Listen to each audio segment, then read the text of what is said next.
自细汉学习书画的艺术家林亮英老师，大约伫30岁左右投入画图的学习。因为本身是佛教徒，每天拢会读经、写经，甲佛教因缘相当的深，所以伊画出来的菩萨特别具有空灵感。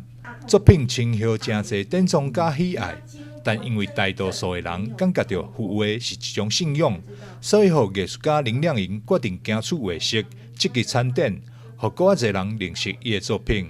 一开始我真的是写字，然后后来就画活像画，后来就开始画一些艺术的创作。那这中间里面，我也是一边学一边画。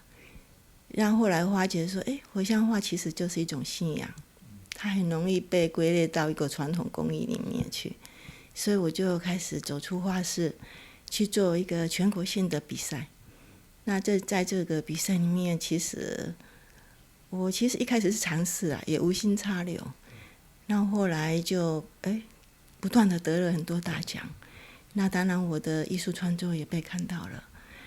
然后我就用这一种艺术创作来铺成我的佛像画。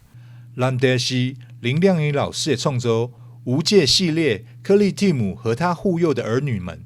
这次不是以传统工艺奖入选全国美展，而是以艺术水墨类入选，成功将当代艺术融入在咧佛画当中。